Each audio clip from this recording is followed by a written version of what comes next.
स्वस्ति श्री गणेशाय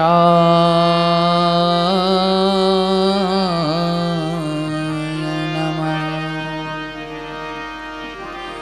श्री सरस्वत्यै नमः। श्री सद्गुरुभ्यो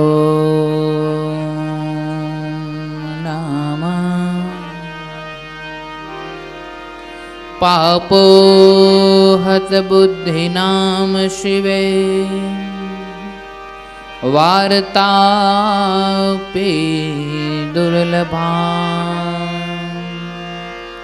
दुर्लभं भारते जन्म दुर्लभं शिवपूजनम्। ब्रजेशं रमेशं महेशं सुरेशं दिनेशं निषेधेश्वरं वा कदाचित्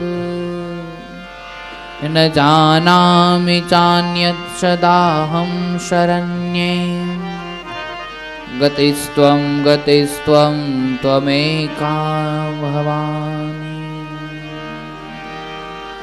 बोल मोहेश्वर महादेव की जय। वाचरा दादानी जय। द्वारिकाधीश की हर्षिते मात की जय। हरि ओम नमः पार्वती पतये हर हर महादेव।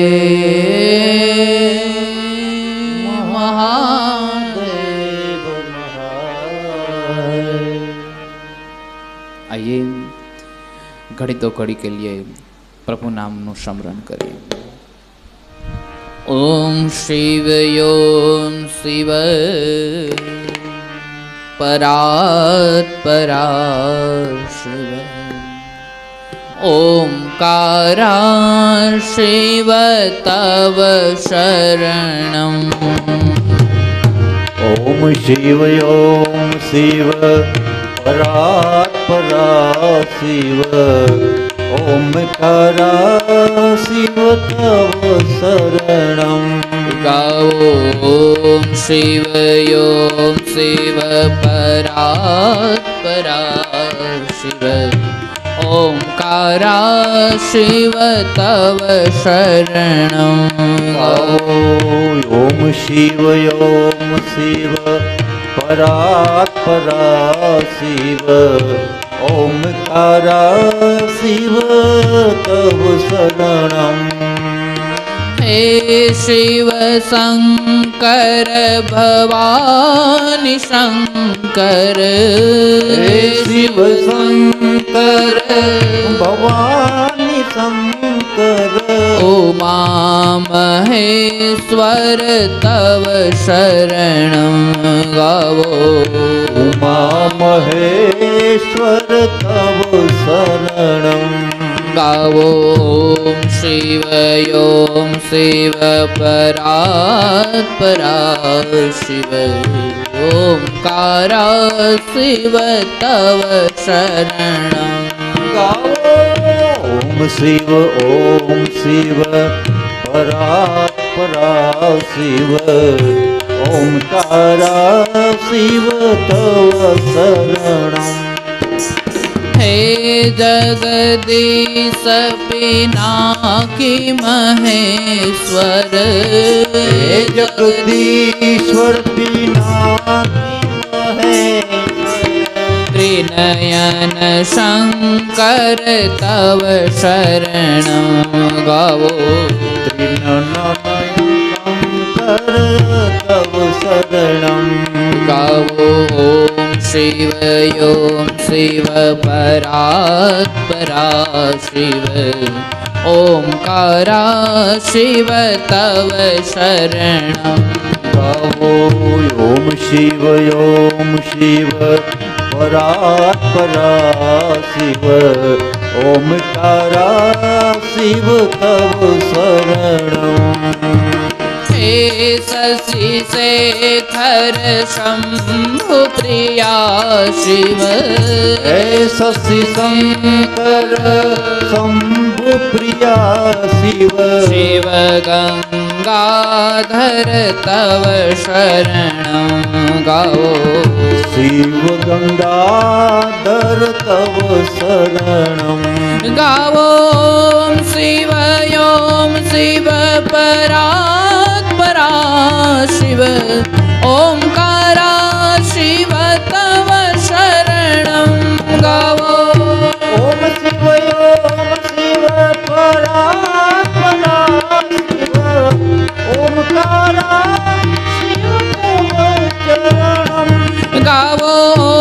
शिव शिव परात्परा शिव ओंकारा शिव तव शरणं गावो ओम शिव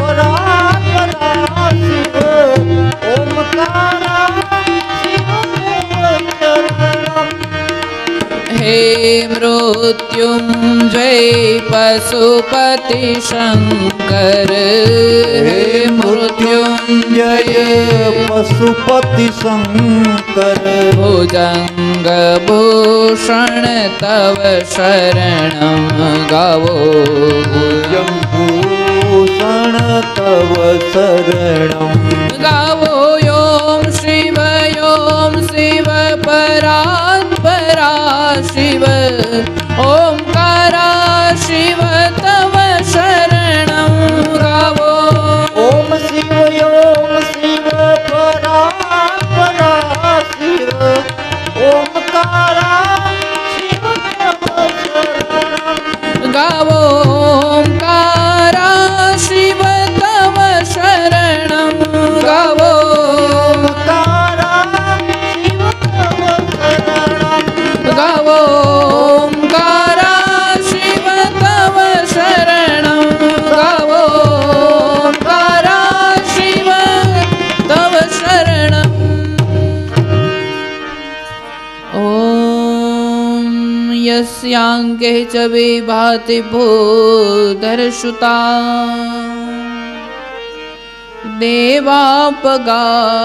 देवापगामस्तके पाले बालविदुर्गले च गरलं यस्यो रशिव्यालरा सोऽयं भूतिविभूषणः सुरवरः सर्वाधिपः सर्वदा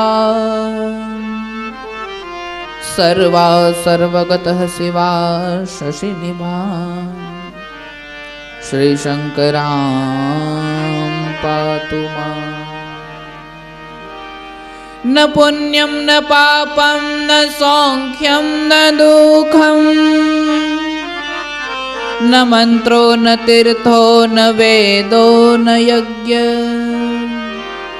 अहं भोजनं नैव भोज्यं न भोक्ता चिदानन्दरूपः शिवोऽहं शिवोऽहम् गुरु ब्रह्मा गुरु विष्णु गुरुदेवो महेश्वराय गुरु साक्षात् परम ब्रह्मा तस्मै श्री गुरुवे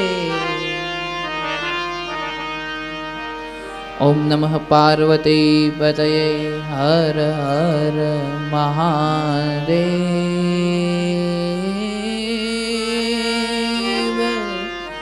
महादेव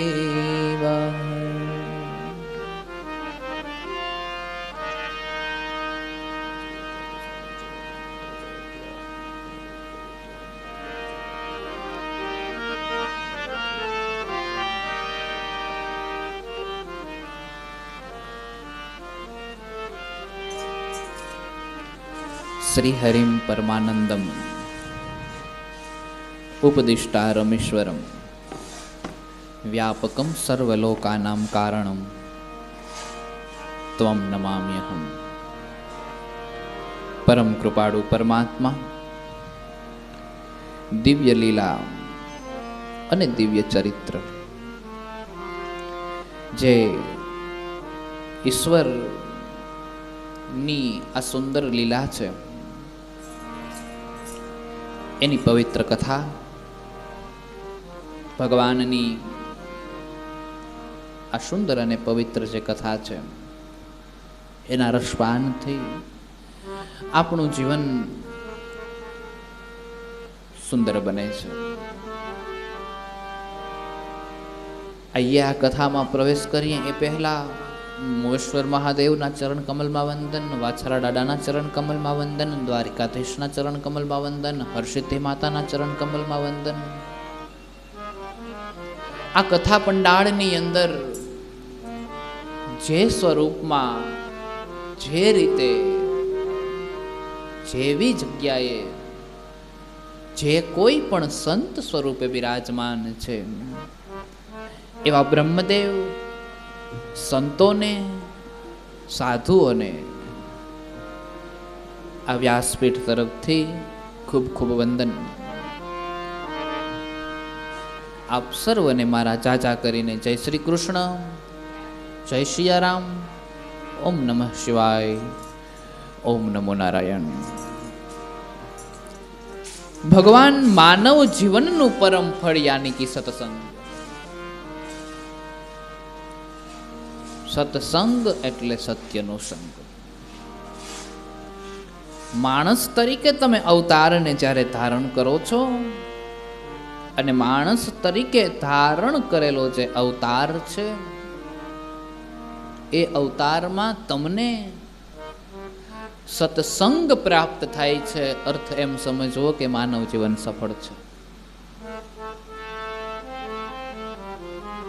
આ અવસર વારે વારે પ્રાપ્ત ન થાય, વારંવાર પ્રાપ્ત ન થાય,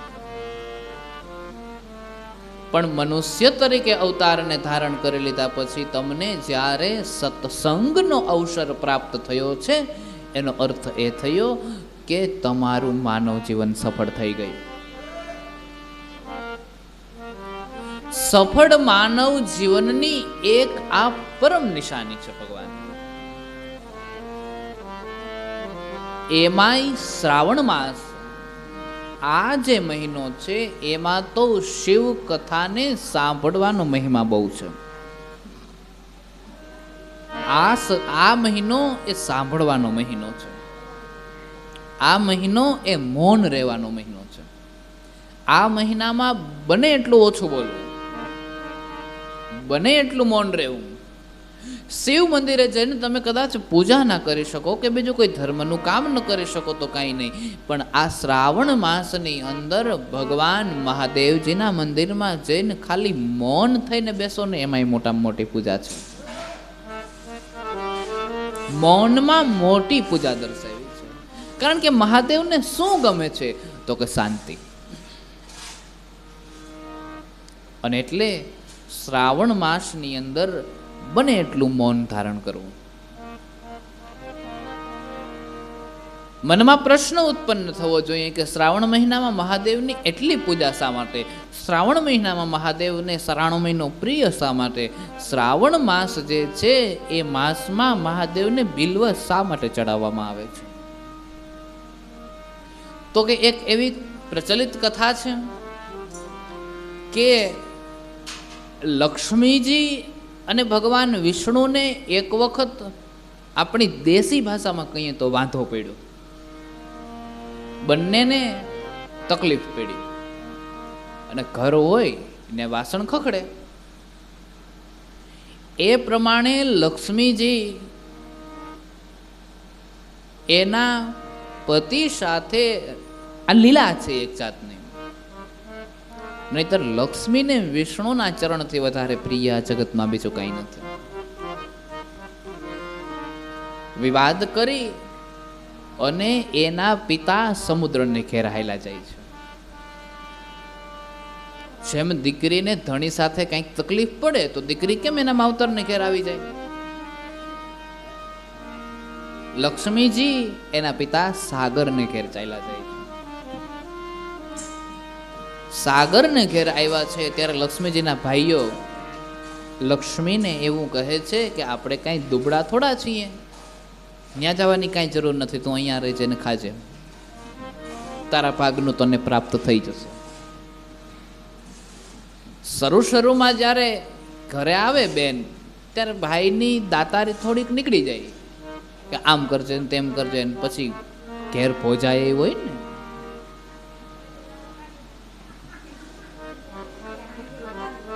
લક્ષ્મીજીના ભાઈઓ કોણ છે?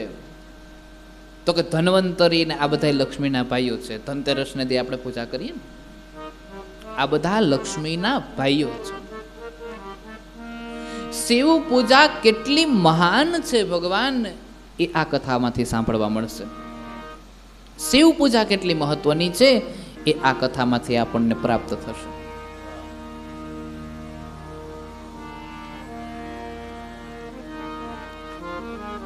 કુબેર જે છે એ કુબેર રૂપનો એટલો કંગાળ છે કે એને જોવું ના ગમે.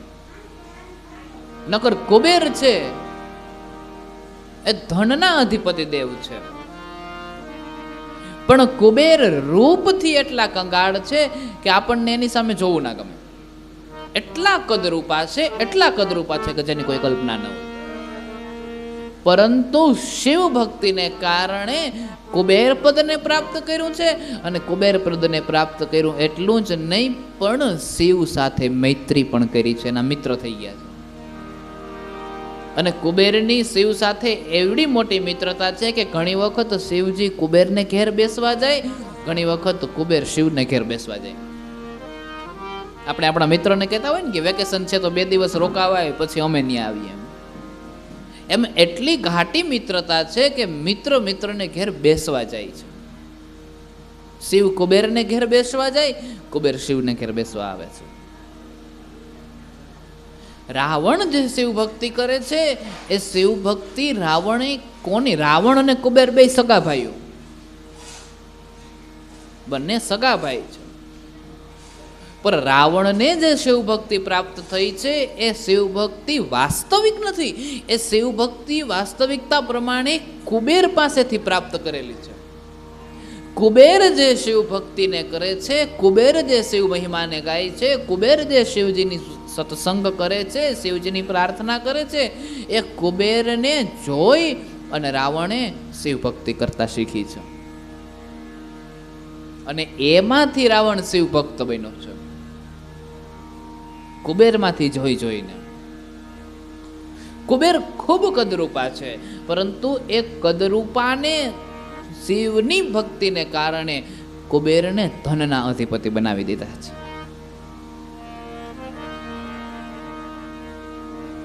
શિવની મહિમા બહુ મહાન છે, શિવની ભક્તિ બહુ મહાન છે.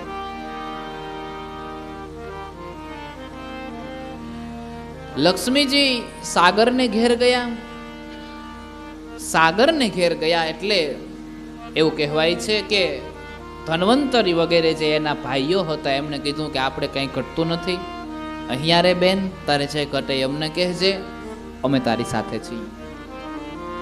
પણ જેમ જેમ દિવસો વીતતા ગયા એમ એમ લક્ષ્મીજી અને બંનેની વચ્ચે જે ધન્વંતરી બે બેનભાઈ છે એમના ઘરેથી જે પત્ની ધન્વંતરીના છે ધર્મપત્ની, એ બંનેની વચ્ચે થોડો થોડો વિવાદ થતો ગયો, જરા જરા મતભેદ થતો ગયો.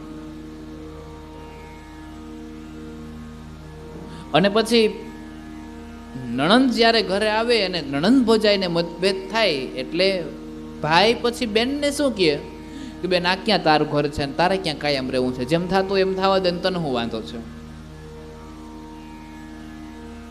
એમ ભાઈ બેનને કહે એટલે બેનને ઓછું લાગે કે મારો ભાઈ મને કહે છે. પછી એ દોષ ભોજાઈને આપે કે કાલની આવેલી માં જણા બેન ભાઈને એકબીજાને વિરોધી કરાવે છે.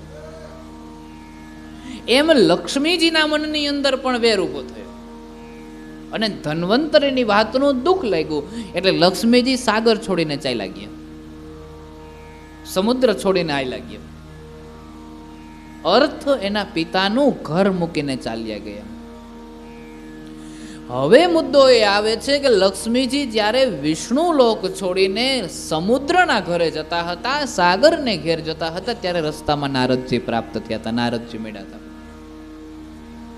અને ત્યારે નારદજીએ લક્ષ્મીજીને સમજાવ્યા કે દેવી, પતિ પત્નીમાં આવો તો થતું રહે, પતિ પત્નીની અંદર આવી વાતો તો બનતી રહે, એમાં ઘર છોડીને ન જવાનું હોય. 1-2 દિવસ થાય એટલે ફરી પાછું હતું એમને સારું થઈ જાય. આને પ્રેમ કહેવાય. પરંતુ ત્યારે લક્ષ્મીજી કોઈની વાત માન્યા નહીં, નારદજીની વાત પણ માન્યા નહીં. અને એટલા માટે લક્ષ્મીજી નારદજીની વાત માન્યા વગર સમુદ્રને ઘેર હાયલા ગયા હતા. હવે જ્યારે સમુદ્રને ઘેર પણ પોતાનું અપમાન થયું, ત્યારે લક્ષ્મીના મનની અંદર એમ થયું કે હવે મારે શું કરવું. સમુદ્રનું ઘર છોડીને પણ ચાલ્યા ગયા છે અને વિષ્ણુ લોક તો કે દિવસનું છૂટી ગયું છે. વિષ્ણુ નારાયણનું ઘર તો કે દીનું છોડીને આવેલી આવી છું. હવે મારે શું કરવું જોઈએ? કારણ કે વિષ્ણુ લોક છે એ ઘણા સમયથી છોડીને હાલી આવી છું, એટલે હવે ત્યાં પણ જઈ શકું એમ નથી, નહીં જઈ શકું એમ નથી. એનું કારણ કે ભગવાન વિષ્ણુએ મને નથી કાઢી મૂકી, હું મારે હાથે છોડીને આવી છું. વિષ્ણુએ રજા નથી આપી. અને ત્યારે લક્ષ્મીજી રસ્તામાં વચ્ચે બેઠા બેઠા વિચાર કરતા હતા. એ જ સમયે ફરી પાછા નારદ સાથે મુલાકાત થઈ અને લક્ષ્મીજીએ નારદને કીધું કે હે મુનિ નારદ, આપ મને આમાંથી નીકળવાનો ઉપાય આપો. અને ત્યારે મુનિ નારદે લક્ષ્મીજીને એમ કીધું હતું કે દેવી, મેં તમને સમજાવ્યા હતા કે નાની એવી વાતમાંથી ઘર છોડીને ન જવાય. તમારું ઘર વૈકુંઠ છે. મેં તમને ખૂબ સમજાવ્યા, પણ ત્યારે તમે સમજ્યા નહીં અને તમે ચાલ્યા ગયા હતા. લક્ષ્મીજી કહે, નારદ, એ બધી થઈ ગયું, એ વાત ભૂલી જાઓ, હવે શું કરવાનું છે કયો. અને ત્યારે નારદજીએ લક્ષ્મીજીને કીધું કે તમે એક કામ કરો, ભગવાન મહાદેવજીની ભક્તિ કરો, મહાદેવને પ્રસન્ન કરો, અને મહાદેવને પ્રસન્ન કરશો એટલે મહાદેવ તમને આમાંથી નીકળવાનો ઉપાય બતાવશે.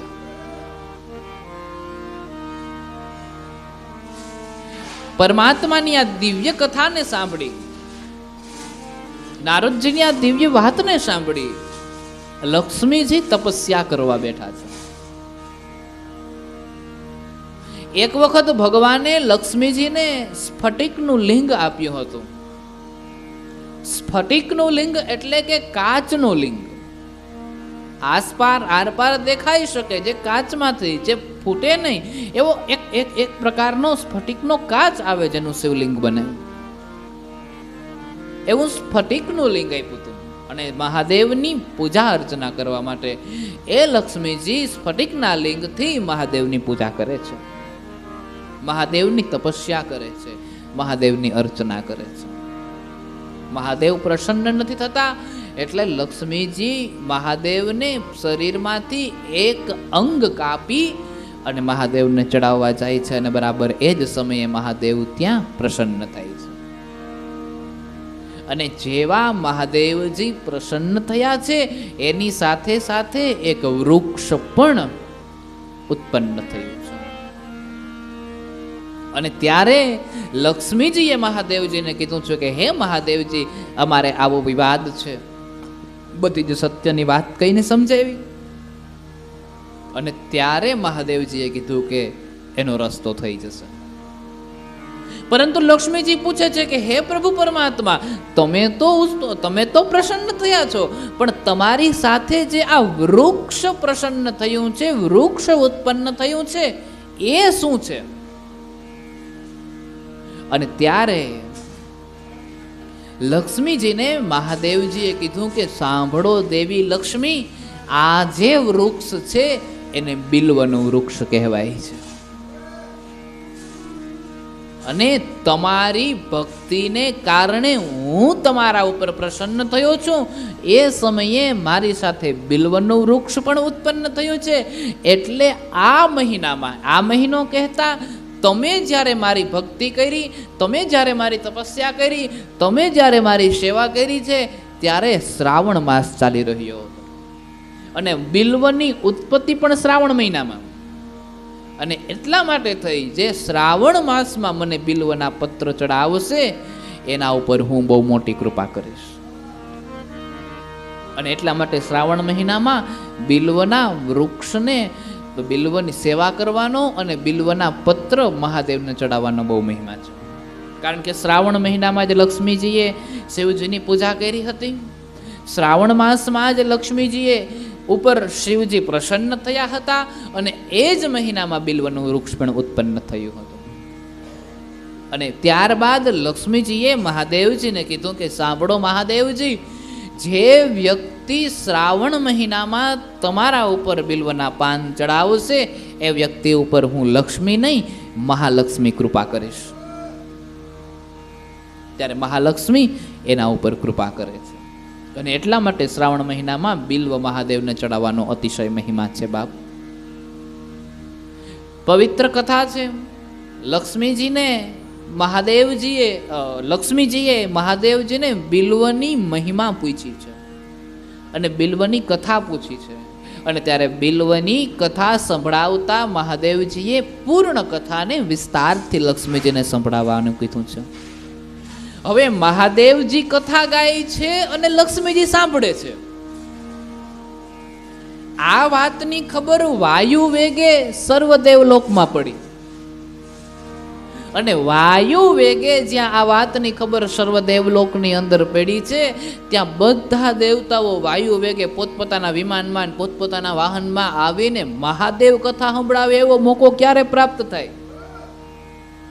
એવો અવસર ક્યારે પ્રાપ્ત થાય? આવો અવસર તો બહુ ઓછો મળે. આની અમુક અમુક જ કથાઓ છે. એક હિન્દીમાં એક ગીત છે, ઉત્તરાખંડ में लगा के आसन बैठ गए कैलाशपति, કે જ્યારે ભગવાન મહાદેવજી પાર્વતીજીને અમર કથા સંભળાવતા હતા અને પોપટ આવીને અમર કથાને સાંભળી જાય છે. उत्तराखंड में लगा के आसन बैठ गए कैलाशपति, अमरनाथ में अमर कथा को कही सुनाई पार्वती, उत्तराखंड में लगा के आसन बैठ गए कैलाशपति, उत्तराखंड में लगा के आसन बैठ गए कैलाश. અમરનાથની આખી કથા છે. અમર કથા, એને અમર કથા નામ વિસ્તારથી કથા છે. આજ સમયનો અભાવ એટલે આજ નહીં કરીએ, કાલ કે પરમદી કરશું, નહીતર સોમવારે કરશું. अमरनाथ में अमर कथा को કહે સુનાએ પાય. અને ત્યારે બધા જ દેવતાઓ ત્યાં ઉત્પન્ન થયા છે. બધા દેવતાઓ આવ્યા છે. બ્રહ્મા બ્રહ્માણી આવ્યા, ઇન્દ્ર ઇન્દ્રાણી આવ્યા, બધા દેવતાઓ આવ્યા. અને બધાએ મહાદેવજીના મુખેથી જે બિલ્વનો મહિમા છે એ બિલ્વનો મહિમા સાંભળ્યો હતો. મહાદેવજી સ્વયં ગાતા હતા. અને આ મહિમા પૂર્ણ થાય એ બાદ સર્વ દેવતાઓ પોતપોતાના સહજોડા સાથે મહાદેવજીને વિનવવા જતા હતા અને પ્રગે લાગવા જતા હતા. એ જ સમયે એવું કહેવાય છે કે વિષ્ણુ અને લક્ષ્મીજી દૂર દૂર હતા, પરંતુ મહાદેવે વિષ્ણુને ઈશારો કર્યો છે અને બંને પતિ પત્નીની અંદર જે કાંઈ પણ વિવાદ હતો એ વિવાદનો અંત લઈ આવ્યા છે. અને મહાદેવજીએ વિષ્ણુ અને લક્ષ્મીને એક કરીને ફરી પાછા વિષ્ણુ લોકમાં મોકલી દીધા છે. આ કૃપા છે બાપ, આ મહિમા છે. આ રીતે શ્રાવણ માસની અંદર મહાદેવને બિલ્વ ચડાવવાનો બહુ મહિમા છે, કારણ કે આ વૃક્ષ શ્રાવણ મહિનામાં જ ઉત્પન્ન થયું છે. જે બિલ્વના ફળ એટલે કે બિલા ફળ, બિલ્વમાં એક ફળ આવે, એ ફળ જે મહાદેવને ચડાવે છે એના ઉપર પણ લક્ષ્મી ખૂબ કૃપા કરે છે. આવી સુંદર સુંદર કથાઓ છે. વિદ્યેશ્વર સંહિતા પૂર્ણ થાય છે અને રુદ્ર સંહિતાની શરૂઆત થાય છે. પ્રથમ જ અધ્યાયની અંદર બ્રહ્માજી દ્વારા નારદ બ્રહ્મ સંવાદના અવતરણની કથાનું વર્ણન કરવામાં આવ્યું છે. અને ત્યારે શરૂઆતમાં મંગલાચરણના અમુક શ્લોકો બોલ્યા છે. વિશ્વોદ્ભવ સ્થિતિ લયાદિષુ હેતુમેકમ ગૌરીપતિમ વિદિતત્વં અનંત કીર્તિમ માયાશ્રયમ વિગતમાયમચ્ચિન્ત્ય રૂપમ બોધસ્વરૂપમમલં હિ શિવં નમામિ. બોધ સ્વરૂપ, જે બોધ સ્વરૂપ છે, જે નિર્વિકાર છે, જેમાં કોઈ પણ પ્રકારના વિકારો નથી, જે વિશ્વનું સ્વરૂપ છે, એવા મહાદેવજીને હું નમન કરું છું, વંદન કરું છું. આમ તો શ્લોકને સમજવા જઈએ તો બહુ કલાક નીકળી જાય, પણ તો પછી કથા રહી જાય, કારણ કે બધું સમજાતું નથી. જેટલું લેવાય એટલું લઈ લેવાય, જેટલું લૂંટાય એટલું લૂંટી લેવાય. राम नाम की लूट लगी है, लूट सको तो लूट लो.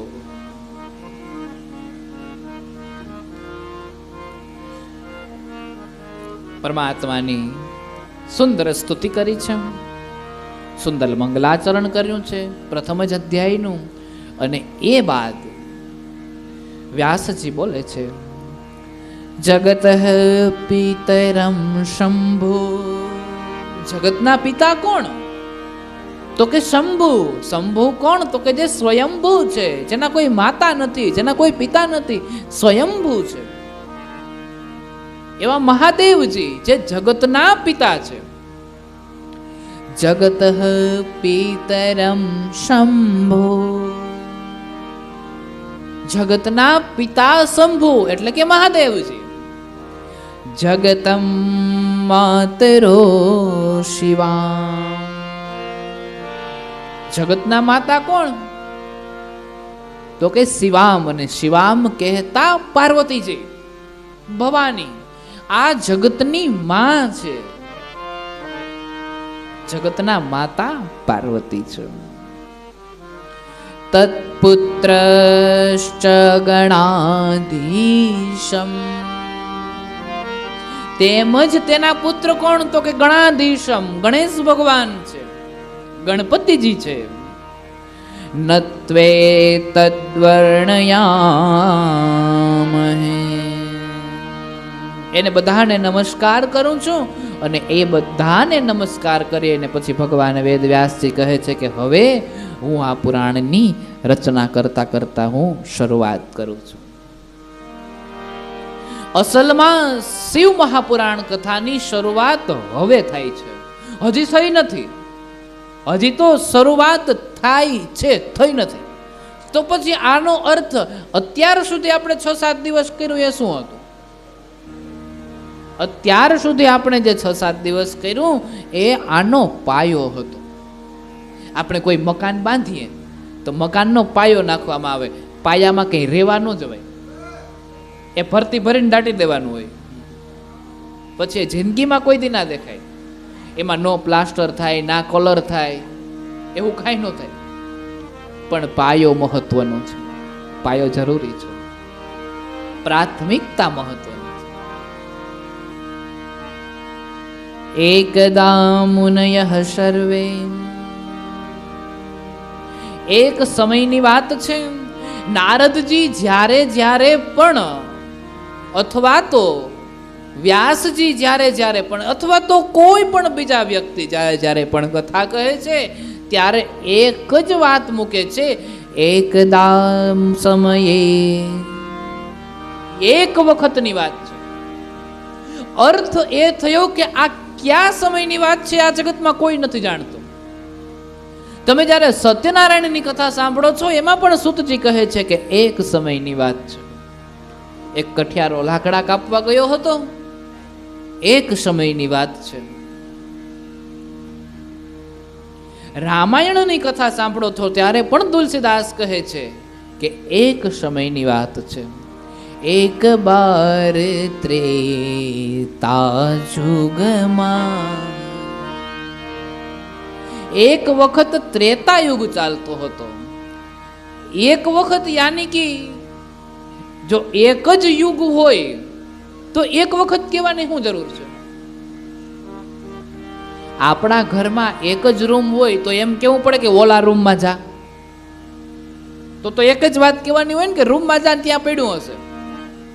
આપણે આપણા સંતાનને કઈ વસ્તુ ગોતવા માટે કીધું હોય કે ભાઈ તું રૂમમાં જા, સેટી ઉપર પડ્યું છે.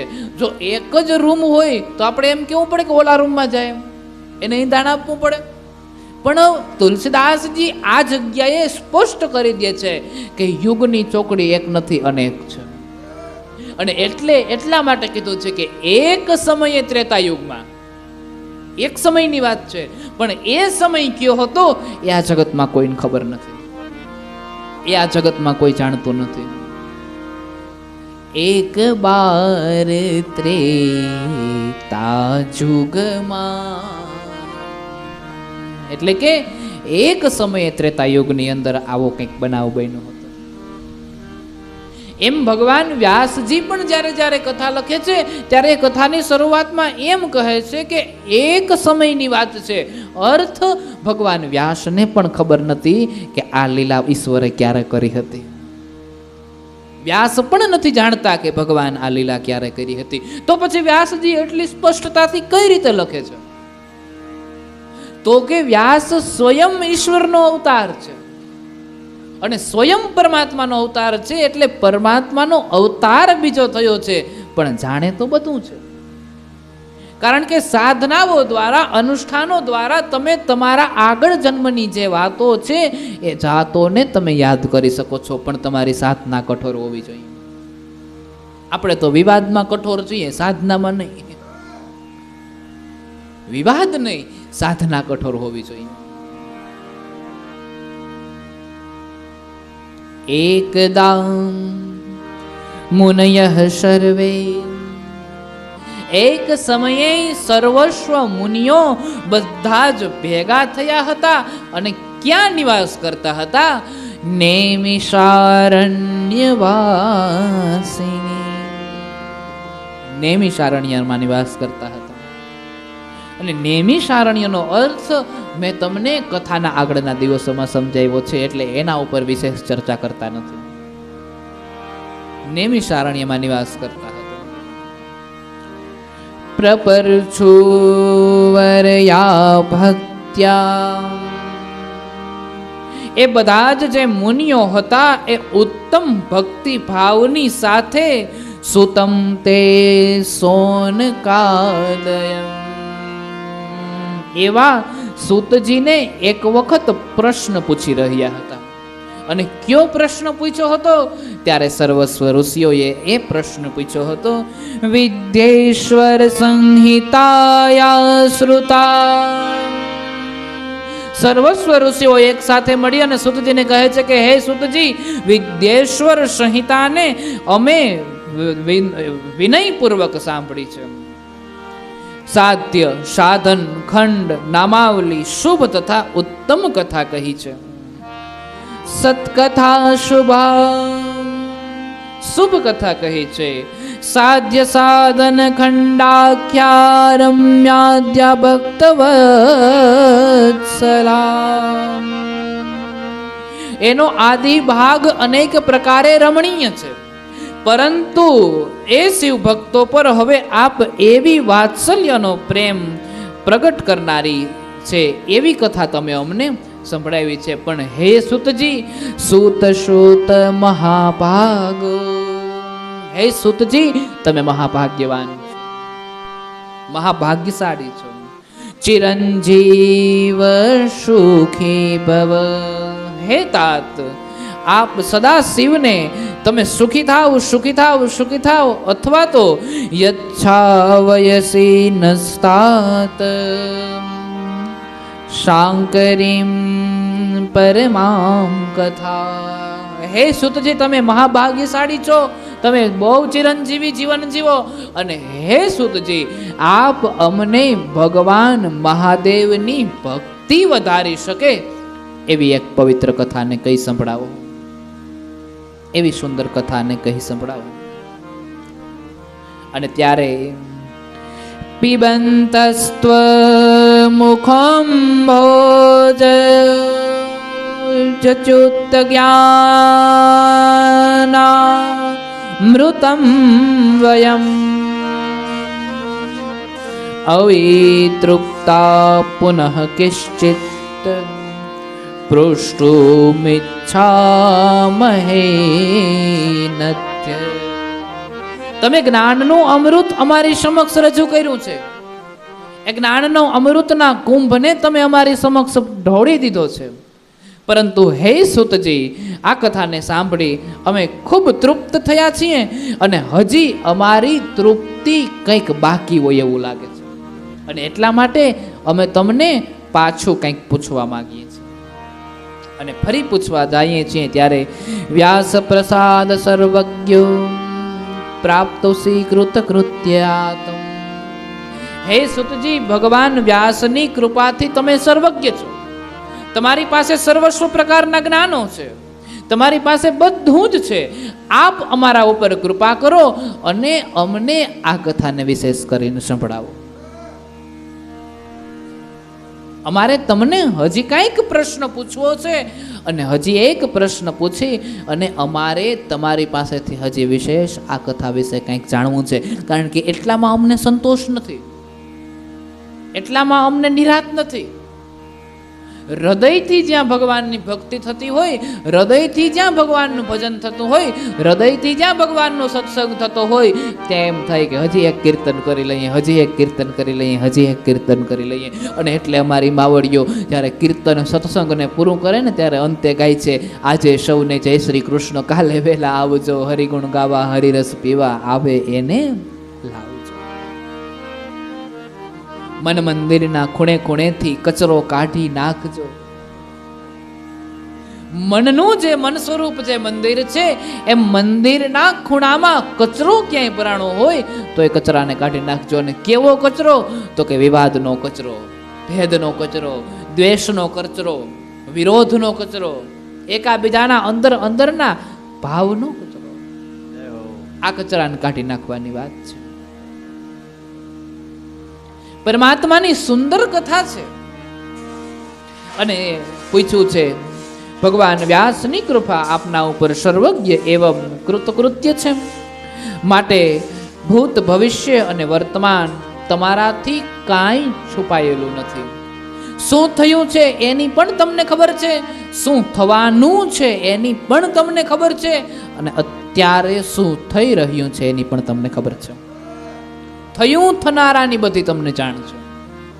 અને એટલા માટે આપ અમને એવી એક પવિત્ર કથા કહીને સંભળાવો કે જેનાથી અમને તૃપ્તિ પ્રાપ્ત થાય, જેનાથી અમને સંતોષ થાય. ગુરોર્વ્યાસસ્ય સદભક્ત્યા. આપની સદભક્તિ દ્વારા વ્યાસજીએ આપના ઉપર પરમ કૃપા કરી છે. કારણ કે ગુરુની સેવા કરો છો ત્યારે ગુરુ તમારા ઉપર કૃપા કરે છે. ગુરુ કઈ તુરંત કૃપા ન કરી દો. તમે ગુરુ આશ્રમની અંદર જાઓ, ગુરુ આશ્રમની અંદર જઈને તમે પ્રથમ સેવા કરો, પહેલા તો હામેણો ઉપાડવો પડે, ગ્રાઉન્ડની સફાઈ કરો, ચોખ્ખાઈ રાખો, સમયે સમયે સેવા કરો, સમયે સમયે નિત્ય પાઠ કરો, સમયે સમયે પૂજા કરો, અને પછી ધીમે ધીમે ગુરુના મનની અંદર એ વ્યક્તિ ધીરેથી બેસતો થાય. અને પછી જ્યારે તમે સાફ સફાઈમાં પણ તમારું ચિત્ત ચોટે, ઈશ્વરની સેવામાં પણ ચિત્ત ચોટે અને વિદ્યાભ્યાસમાં પણ ચિત્ત ચોટે, એટલે ગુરુના મનમાં તમે થોડાક વધારે ચોટી જાવ. પેલા તો 1-2 વર્ષ માટે હાવેણો જ પકડવો પડે, એમાં કઈ ના આવે. આ વસ્તુ તમે જ્યારે તમારા ગુરુના આશ્રમમાં કરો છો, પછી ધીમેથી ગુરુની ઝીણી એવી અમી દ્રષ્ટિ તમારા ઉપર પડે છે અને એ અમી દ્રષ્ટિથી તમારો થોડો એવો ઉદ્ધાર થાય છે, એટલે તમે પરમાત્માના મંદિરમાં પ્રવેશ કરો છો. નહીતર સદગુરુ કોઈને પોતાની સાથે પૂજા કરવા માટે ન બેસાડે, પણ પછી તમારી સમીપ આવે, તમારા માથે હાથ મૂકે અને એમ કહે કે આજ તારે સફાઈ નથી કરવી, હાલ તું મારી હારે પૂજા કર. અને એ સમયે ગુરુદેવ તમારી સાથે બેસે છે અને મહાદેવની પૂજા અર્ચના કરે છે, મહાદેવનો અભિષેક કરે છે. પછી ગુરુને ધીરે ધીરે ધીરે ધીરે તમારા ઉપર વિશ્વાસ બેસે છે. પછી તમારા હાથનું જ ભોજન લે, તમારા હાથે જ પાણી પીવે, તમારા હાથે જ ચા પીવે, તમારા હાથે જ બીજું કઈ વસ્તુઓને ગ્રહણ કરે, કારણ કે એને તમારી ઉપર વધારે વિશ્વાસ છે. એને ભરોસો તમારી ઉપર વધારે બેઠો છે કે આ વ્યક્તિ મારી ખરા હૃદયથી સેવા કરવા માંગે છે. એના મનમાં એવું નથી કોક બીજો આવીએ ને કદાચ એમાં ઝેર નાખી દે, એવું નથી. પણ મનમાં ઝેર હોય અને જે ભાવથી, ઝેરના ભાવથી તમે પાણી લ્યો છો, વૈજ્ઞાનિકો દ્વારા પ્રયોગ કરવામાં આવ્યો હતો કે એક પાણીને ભરતા સમયે, એ પાત્રને ભરતા સમયે જ્યારે હાથમાં હોય ત્યારે મનમાં ઝેરનો ભાવ રાખવાનો, અને એક પાણીના પાત્રને ભરતા સમયે એ પાણીના પાત્રની હાથમાં હોય એ સમયે અમૃતનો ભાવ રાખવાનો. બે અલગ અલગ વ્યક્તિઓ, અને પછી એના તત્વોને ચેક કરવાના, બંને તત્વોમાં ફેર પડી જાય છે. કારણ કે મનના જે ભાવો છે એ મનના તરંગો એને સ્પર્શ કરે છે. ગુરુને એવું ન હોય કે એમાં કંઈક નાખીને ખવડાવી દે, પણ ગુરુને તમારી ભક્તિ ઉપર ભરોસો હોય, વિશ્વાસ હોય છે, એટલે તમારા હાથેથી કઈ વસ્તુને ખાવી અને તમારા હાથેથી કઈ વસ્તુને ગ્રહણ કરવી એ વધારે પસંદ કરે છે. પછી તમે કદાચ એનાથી થોડા દૂર ગયા હોય તો પણ એ કોઈ પણ યંત્ર દ્વારા તમારો સંપર્ક કરે અને તમને કેવડાવે કે ઝટ આવી જાય, તમને બોલાવે છે. અને પછી જ્યારે એને ખબર પડે કે આ વ્યક્તિ તો સામાન્ય નથી, આને તો કોઈ વાતની કંઈ પેલી અંદર મનમાં દ્વેષ નથી, એ તો જરૂર પડે ત્યારે રસોઈ બનાવે છે, જરૂર પડે ત્યારે સફાઈ પણ કરે છે, જરૂર પડે ત્યારે ગૌશાળામાં સેવા કરવાઈ જાય છે, ગાય પણ દોઈ લે છે, અરે વાહિંદા પણ કરી લે છે, એ સમયે ગુરુને તમારા ઉપર અતિ દ્રઢ વિશ્વાસ બેસી જાય છે.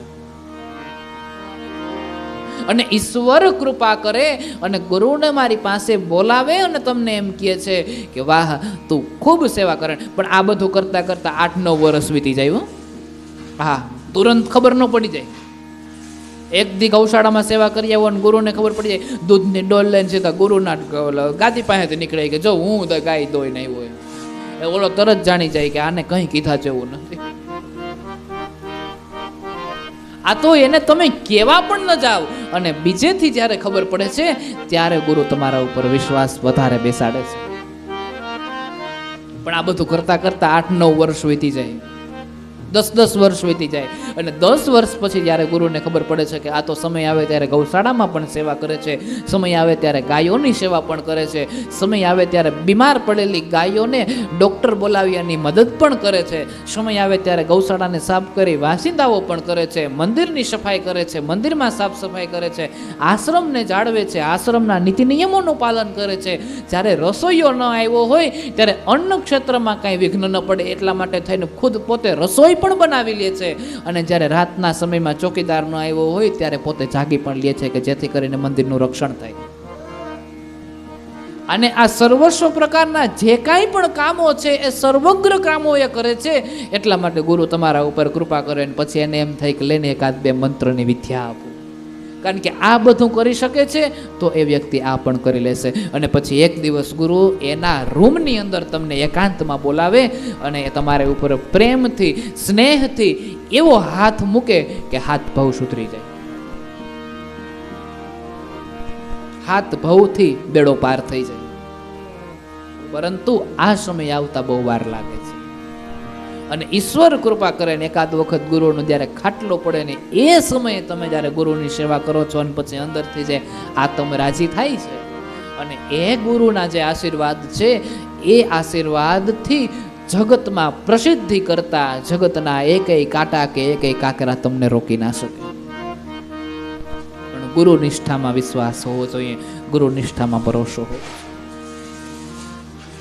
પછી ગુરુ જ્યારે તમારા જીવનમાંથી હાયલા જાય ત્યારે હૃદય પણ બહુ ભરાય છે. કારણ કે એક છત્રછાયા હતી, એક વડલો હતો કે જે તમારા ઉપર આશીર્વાદ વર્ષાવી રહ્યો હતો. એ વડલો હવે તમારી પાસે નથી. આવી વસ્તુઓ જ્યારે બને છે, આ હું મારા જીવનના અનુભવો ઉપરથી કહું છું. સદગુરુ જ્યારે કૃપા કરે છે ત્યારે આ જગતની એક પણ વસ્તુ નથી ભગવાન કે તમને રોકી શકે. પરમાત્માની દિવ્ય લીલા છે. થયું થાનારું સર્વસ્વ સુતજી આપ જાણનારા છો અને આપ વ્યાસના પરમ શિષ્ય છો અને ગુરુની આપના ઉપર મોટી કૃપા છે. વ્યાસે આપના ઉપર બહુ વિશાળ કૃપા કરી છે અને સદશાસ્ત્રનું જ્ઞાન દીધું છે. અને એટલા માટે થઈને ગુરુર્વ્યાસસ્ય સદભક્ત્યા સમાસાધ્ય કૃપા પરામ. આપની સદભક્તિ દ્વારા ગુરુ ભગવાન વેદ વ્યાસજીએ આપના ઉપર અસીમ કૃપા વર્ષાવી છે અને અસીમ કૃપાને કારણે આપે વિશેષ પ્રકારથી શાસ્ત્રનું જ્ઞાન પ્રાપ્ત કર્યું છે. સર્વ જ્ઞાનમ વિશેષેણ, સર્વ પ્રકારના વિશેષ જ્ઞાનો દીધા છે. સર્વસાર્થ કૃતમ જનો, જેનાથી માણસનું જીવન કૃતાર્થ બની જાય, માણસનું જીવન સફળ થઈ જાય. કૃતજ્ઞ થઈને રહેવું, કૃતજ્ઞ થઈને રહેવું એહસાન છે પ્રભુના, આ ઘર નથી તમારું, મહેમાન છો પ્રભુના, આ ઘર નથી તમારું. ગુરુ જ્ઞાન આપે છે, ગુરુ સંદેશ આપે છે કે તમે જ્યાં રહ્યો છો એ તમારું ઘર નથી, મહેમાન છો પ્રભુના, ઈશ્વરના છો, મહેમાન છો. કૃતજ્ઞ થઈને રે, મહેમાન છો પ્રભુના, કૃતજ્ઞ થઈ. આ જીવ અને આ શરીર, આ બંને જ્યારે સાથે મળે છે ત્યારે વિકારો ઉત્પન્ન થાય છે. નહીતર વાક જીવનો પણ નથી અને વાક શરીરનો પણ નથી, પણ બે ભેગા થાય છે એટલે એક ત્રીજું તત્વ ઊભું થાય છે જે બુદ્ધિ, અને બુદ્ધિ આપણી બેનપણી છે. અને એટલા માટે સત્સંગમાં બેઠા હોય, કથાઓમાં બેઠા હોય ત્યારે વ્યાસપીઠ ઉપરથી અનેક વસ્તુઓ કહેવામાં આવી હોય કે આમ ન કરાય, આમ ન કરાય, આવું ન કરાય, આવું ન કરાય, અનીતિને માર્ગે ન ચલાય, કુટકર્મ ન કરાય, કુકર્મ ન કરાય, આ બધી વસ્તુઓ કહેવામાં આવે છે. પણ પછી મેં કીધું એ પ્રમાણે ઊભા થાય એટલે હાડીના છેડા ખખેર નાખીએ, જે છે એ બધું અહીંયા ને અહીંયા. અને એમાંય થોડું ઘણું કદાચ મગજમાં રહી ગયું હોય તો પછી ઘેરે જતા જતા રસ્તામાં આપણી બેનપણી છે ને, બુદ્ધિ આપણી બેનપણી છે. એટલા માટે બુદ્ધિ આપણને સંદેશ આપે કે તો બાપુ થોડીક વાર કહેતા હોય એનું બહુ ધ્યાનમાં નહીં લેવાનું, મગજમાં નહીં રાખવાનું, એટલે વરી ભૂલાઈ જાય, વરી પાછા હતા ન્યા ન્યા.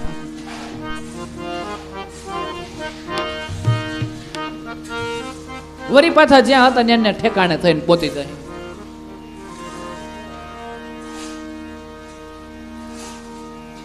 કારણ કે બુદ્ધિ પછી બાપુ વધારે ઢુકડા કે બુદ્ધિ વધારે ઢુકડી? કારણ કે બુદ્ધિ બેનપણી છે તો બુદ્ધિ જ ઢુકડી વધારે થાય. બાપુ તો હમણાં આવ્યા.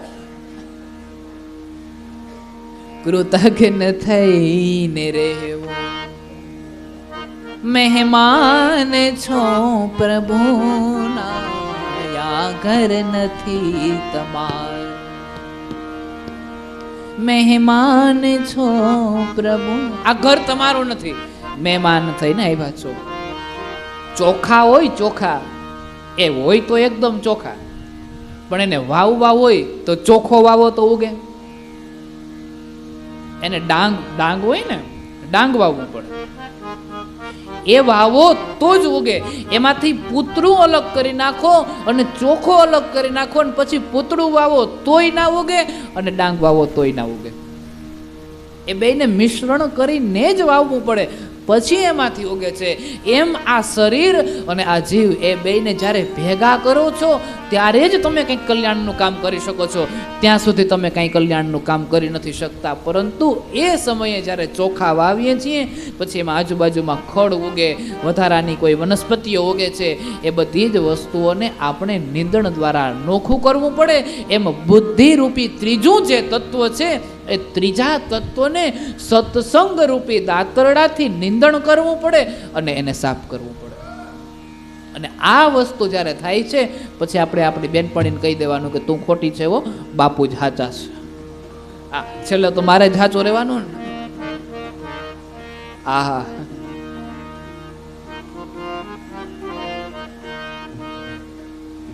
કૃતજ્ઞ થઈ એટલે કીધું કૃતજ્ઞ થઈને રહે છે. આ ઘર નથી તમારું, મહેમાન છો પ્રભુ. આખું કીર્તન છે જેમીસ ભગતનું, આખું કીર્તન. આજ સમય નથી એટલે આજ આ કીર્તન ને મૂકી દઈએ. આખું કીર્તન છે, બહુ સુંદર કીર્તન છે, એક વખત લેશું. વ્યાસ ગુરુની પરમ કૃપા તમારા ઉપર થઈ છે, એટલા માટે સુતજી તમે સર્વસ્વ પ્રકારના વેદોને, શાસ્ત્રોને જાણો છો, જેમાં થયું અને થનારું આ બધી જ બાબતોની તમને ખબર છે. અને એટલા માટે થઈ આપ અમને સુંદર સુંદર કથાઓ જે સંભળાવી છે, એનાથી તો અમને તૃપ્તિ થઈ જ થઈ છે, અમાને સંતોષ થયો જ છે. પણ જોઈએ એવો સંતોષ નથી થયો, જોઈએ એવી તૃપ્તિ નથી થઈ. અને એટલા માટે અમે તૃપ્ત થઈએ, એટલા માટે થઈને આપ અમારા ઉપર કૃપા કરો, અને અમારા ઉપર કૃપા વર્ષાવી, અને આપ અમારા ઉપર દયા કરી અને અમને આગળની કથાઓ સમજાવો. ને કેવી કથા સાંભળવી છે? ઇદાનીમ કથયઃ પ્રાજ્ઞ. એક વિદ્વાન ભગવાન શિવના પરમ ભક્ત છો આપ, અને શિવના સ્વરૂપનું વર્ણન કરીને સમજાવો. શિવ સ્વરૂપનું ઉત્તમમ. શિવનું જે ઉત્તમ સ્વરૂપ છે, એવા ઉત્તમ સ્વરૂપનું વર્ણન કરીને બતાવો. અને કેવું સ્વરૂપ? તો કે દિવ્યાની વે ચરિત્રાણી. સાથ હી સાથ તમે ભગવાન દિવ્યાની માતા પાર્વતીના દિવ્ય ચરિત્રને પણ કહીને સમજાવો. શિવયોરપ્યશેષત. સાથે જ તમે શિવના ચરિત્રના પૂર્ણ રૂપોનું વર્ણન કહીને સમજાવો. અગુણો ગુણતામ યાતિ. નિર્ગુણ એવા મહેશ્વર છે કે જે નિર્ગુણ છે, એ ગુણના લોકની અંદર અથવા તો સગુણના લોકની અંદર કઈ રીતે ભગવાન ધારણ થાય છે, એવી કથાને સમજાવો. અગુણો ગુણતામ યાતિ કથમ લોકે મહેશ્વર. નિર્ગુણ એવા ભગવાન મહાદેવજી સગુણ એવા લોકને કઈ રીતે ધારણ કરે છે, એવી કથાને કહી સમજાવો. અને શિવ તત્વમ વયમ સર્વે ન જાનીમો વિચારત. અમે બધાએ ખૂબ વિચાર કર્યો, પણ શિવ તત્વમ વયમ સર્વે ન જાનીમો. આ શિવ તત્વને વિચાર કરવા છતાં પણ ઋષિઓ કહે છે કે અમે જાણી શક્યા નથી. હવે વિચાર કરો, આ અસંખ્ય ઋષિઓ છે એ કેટલા વર્ષો સુધી તપસ્યા કરે છે, કેટલા વર્ષો સુધી તપ કરે છે, અને તપસ્યા અને તપ કરવા છતાં પણ શિવ તત્વને જાણી નથી શક્યા. તો હું તમે કેદી જાણી લેવાનું? આવા ભગવાન વ્યાસના પુત્ર સૂતને અનેક પ્રકારે પ્રશ્ન કરવામાં આવ્યા છે. અને ત્યારે ભગવાન સૂતજી એક સુંદર કથાને કહીને સંભળાવે છે, જે કથાની શરૂઆત થાય છે નારદજીથી. એકદા સિમન સમયે વિપ્રા નારદો મુનિશતમ બ્રહ્મપુત્રો વિનીતાત્મા તપોર્થ મનયા દધે. એકદા સિમન સમયે, ફરી પાછી એ વાત એવી છે, એક સમયની વાત છે. અર્થ કોઈને ખબર નથી કે આ પ્રસંગ ક્યારે બન્યો હતો, આ લીલા ક્યારે થઈ હતી. અને એ નારદના મનની અંદર મુનિ સતમ, નારદ વિપ્રો નારદ મુનિ, વિપ્રો કહેતા બ્રાહ્મણ, સતમ મુનિ સતમ, વિપ્રો કહેતા બ્રાહ્મણ. અને બ્રાહ્મણ કોણ? તો કે બ્રહ્માના પુત્ર નારદો, બ્રહ્મપુત્રો વિનીતાત્મા. બ્રહ્માના પુત્ર નારદ, કોઈ બીજા નારદ નહીં. નહીતર નારદ તો અનેક હોય, અનેક નારદ, કારણ કે એક નામ તો હોય નહીં. પણ બ્રહ્માના પુત્ર જે નારદજી છે એ નારદની વાત છે કે એને એક વખત તપસ્યા કરવાનું મન થયું.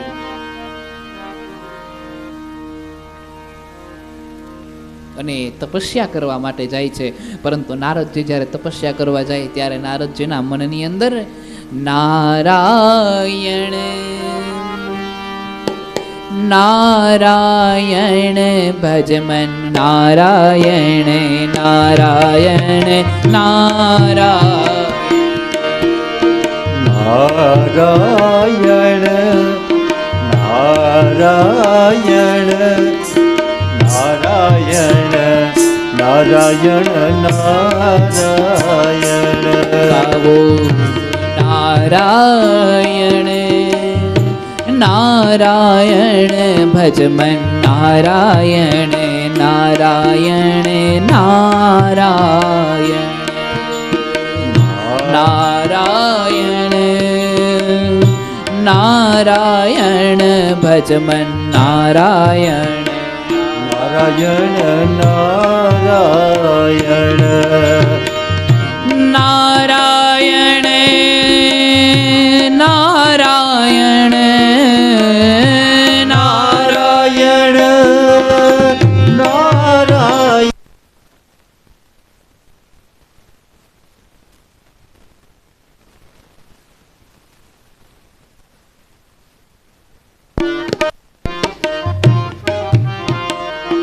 હો નારાયણ નારાયણ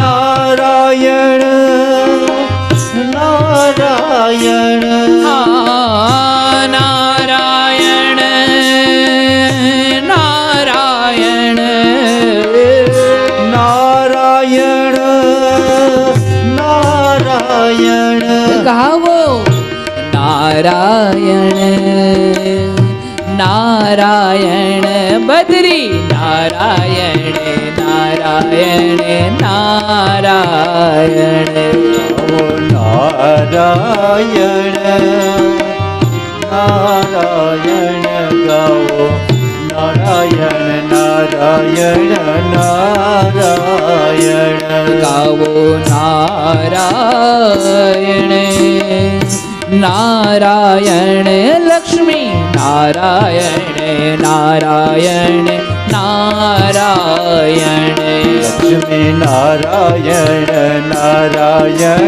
નારાયણ હે બદરી નારાયણ નારાયણ નારાયણ બદરી નારાયણ નારાયણ નારાયણ હે લક્ષ્મી નારાયણ નારાયણ નારાયણ લક્ષ્મી નારાયણ નારાયણ નારાયણ. એક સમયે વિપ્રા એક સમયની વાત છે. એક સમયે મુનિ નારદના મનની અંદર એવો ભાવ જાગ્યો કે મારે તપસ્યા કરવા જવું, મારે તપ કરવું છે, મારે સમાધિ લેવી છે. અને સમાધિનો ખરો અર્થ એ થયો કે તમારા મનને, તમારા ચિત્તને એકદમ પરમાત્મામાં જોડી દો. જગતના લૌકિક વ્યવહારોને એક બાજુ મૂકી દો. જ્યાં જગતનો લૌકિક વ્યવહાર ક્યાંય આડો ના આવવો જોઈએ, જગતનો લૌકિક વ્યવહાર ક્યાંય વચમાં ના આવવો જોઈએ. અને એ પછી તમે પરમાત્મામાં ચિત્ત લગાડો, પરમાત્મામાં સમાધિ લગાડો, અને જેના હિસાબે ઈશ્વર તમારા ઉપર કૃપા કરે, અને ઈશ્વર તમારા ઉપર કૃપા કરે, અને પછી તમારું મન નારાયણ નારાયણ નારાયણ નારાયણ જપવા લાગે.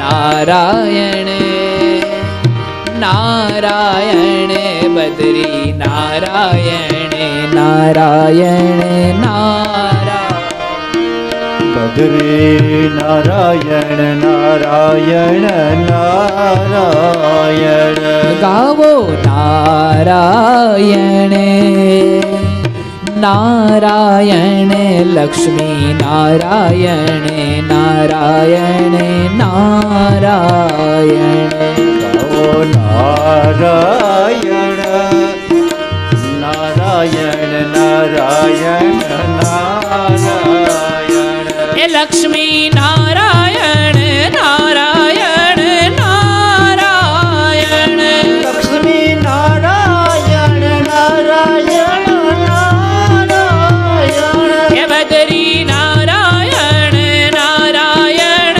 નારાયણ બદરી નારાયણ નારાયણ નારાયણ એ વિષ્ણુ નારાયણ નારાયણ નારાયણ વિષ્ણુ નારાયણ નારાયણ નારાયણ એ ગાવો નારાયણ નારાયણ નારાયણ ગાવો.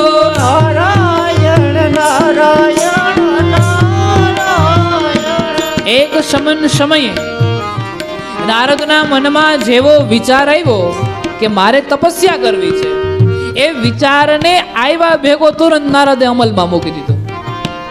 માણસના વિનમાં જ્યારે ખરાબ વિચારો આવે છે કે મારે આ કરવું આ કરવું આ કરવું, એ ખરાબ વિચારોને માણસે મુલતવી રાખી દેવા જોઈએ. કે આ અત્યારે નહીં પછી કરશું, આમ કરો તો કે અત્યારે નહીં પછી કરશું, કોકની ખટપટ કરવા જવી તો કે આજ નહીં કાલ. આવા જ્યારે ખરાબ વિચારો આવે છે, એ ખરાબ વિચારોને માણસે મુલતવી રાખે, એ કાલ ઉપર જવા દેવું. પણ જ્યારે સારા વિચારો આવે છે, સત્કર્મના વિચારો આવે છે, એ સત્કર્મના વિચાર જ્યારે આવે છે, એ જ સમયે માણસે અમલમાં મૂકી દેવો કે હાલો અત્યારે ને અત્યારે કરી નાખીએ. નકર આ બુદ્ધિ નામની બેનપણી છે ને, બહુ ખરાબ છે.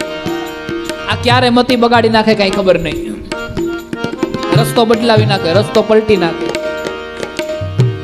એટલે નારદે એ જ સમયે એ વિચારને અમલમાં મૂક્યો, અને અમલમાં મૂક્યો છે ત્યારે નારદજી એ વિચારને અમલ કરવા માટે થઈને ત્યાંથી નીકળ્યા છે.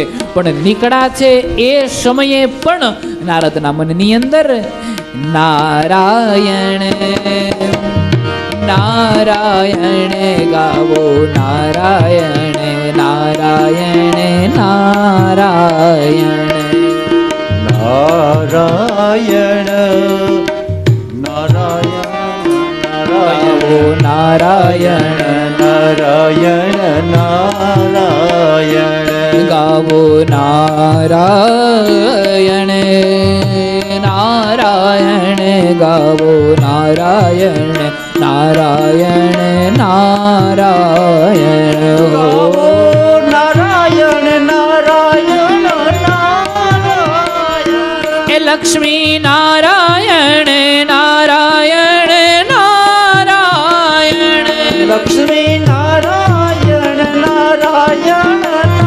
નારાયણ એ બદરી નારાયણ નારાયણ નારાયણ બદરી નારાયણ નારાયણ નારાયણ એ વિષ્ણુ નારાયણ નારાયણ નારાયણ વિષ્ણુ નારાયણ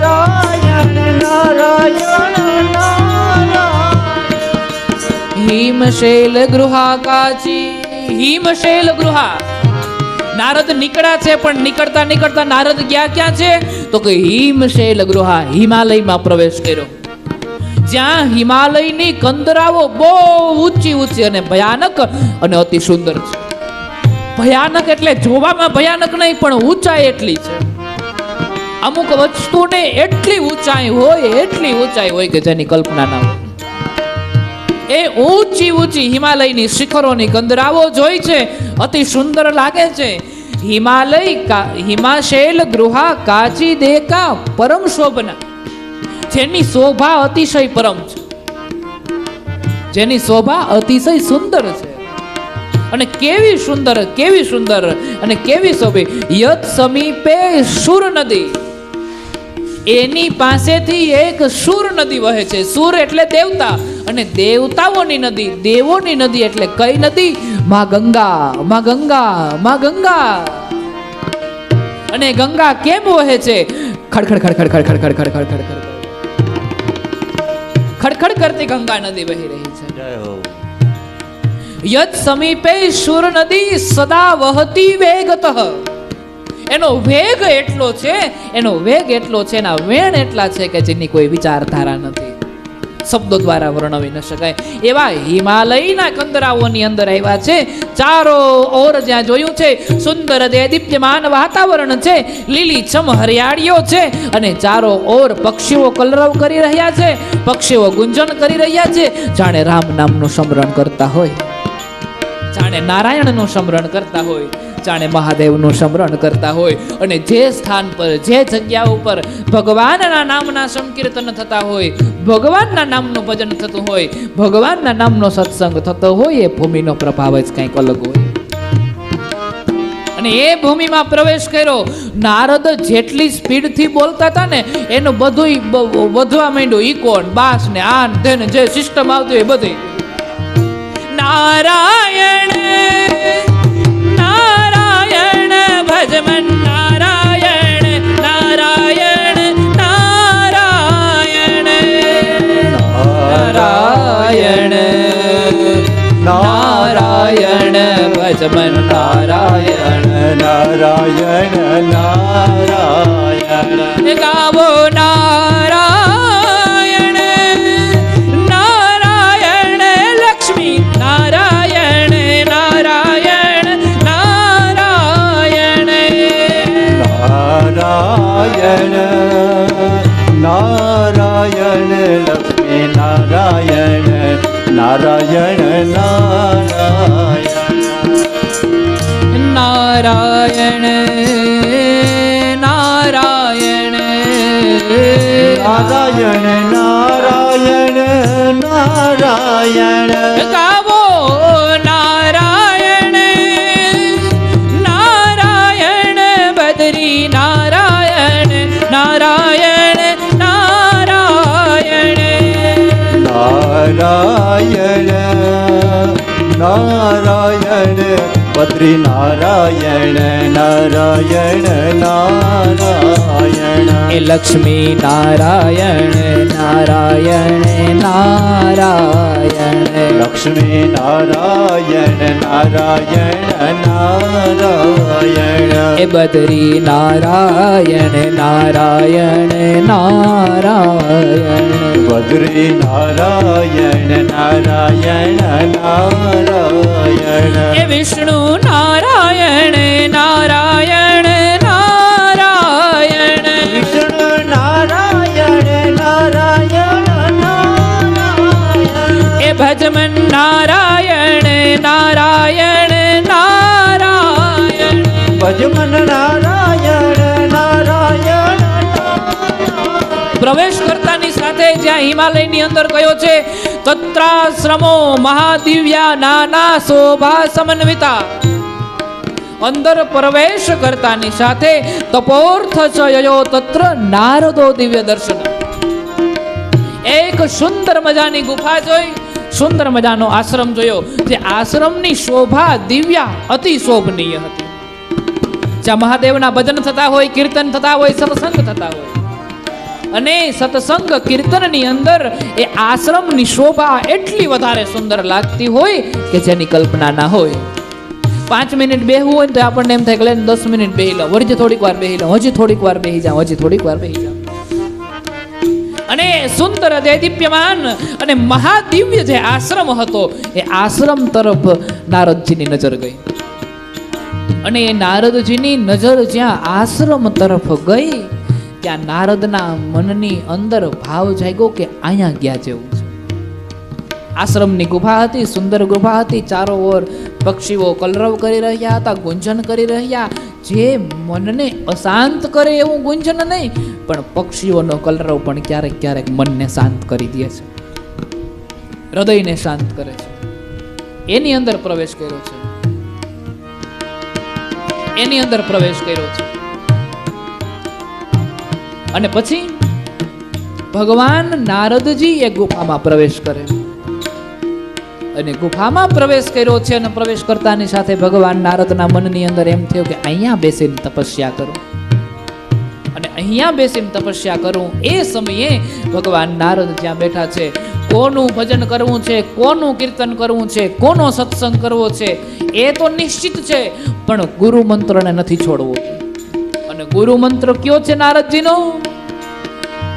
નારાયણ નારાયણ ગાવો, નારાયણ નારાયણ નારાયણ નારાયણ નારાયણ ગાવો, નારાયણ નારાયણ નારાયણ ગાવો, નારાયણ નારાયણ લક્ષ્મી નારાયણ નારાયણ નારાયણ